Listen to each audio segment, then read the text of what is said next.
Ce lundi 9 janvier 2023, le gouvernement a annoncé ses décisions pour mieux encadrer et sécuriser la pratique de la chasse.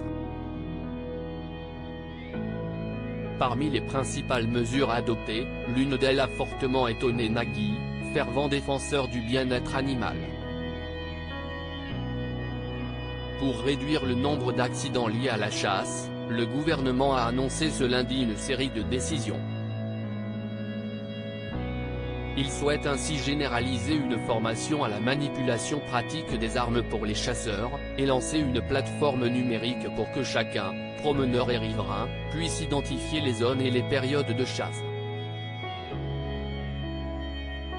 Autre mesure qui sera créée début 2023, une contravention pour sanctionner l'acte de chasse sous l'emprise excessive de l'alcool, et qui sera infligée à partir de 0,5 g d'alcool dans le sang.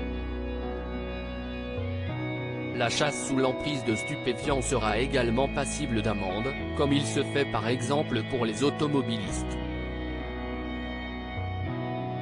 Une nouvelle qui a beaucoup fait réagir sur les réseaux sociaux, et qui a notamment conduit l'animateur Nagui à publier un tweet. Sous un article de BFM TV titré Chasse, le gouvernement interdit la pratique sous l'emprise de l'alcool ou de la drogue. Le compagnon de Mélanie Page a fait part de sa stupéfaction, parce qu'avant c'était autorisé. Les internautes aussi estomaqués que Nagui sur le réseau social. De nombreux internautes ont approuvé la réaction du présentateur de N'oubliez pas les paroles. Je me suis fait la même réflexion. Si est-il lunaire? Aussi aberrant que cela puisse paraître, il faut croire que oui. C'était pas interdit donc par analogie, oui, c'était autorisé. Comment tu fais pour confondre un vélo avec un sanglier sinon? Peut-on lire dans les commentaires. Pour rappel, Nagui est un fervent défenseur du bien-être animal qui ne porte pas les chasseurs dans son cœur.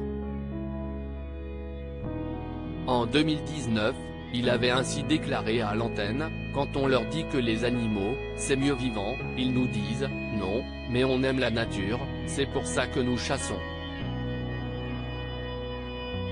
Heureusement qu'ils n'aiment pas les tableaux, sinon ils iraient lacérer les tableaux dans les musées par amour pour l'art. 2 ans plus tard, il avait qualifié les chasseurs de personnes qui n'aiment pas la vie et qui ne la respectent pas. Pour lui comme pour bien d'autres internautes, le plan que vient d'annoncer le gouvernement s'avère donc loin d'être à la hauteur des attentes.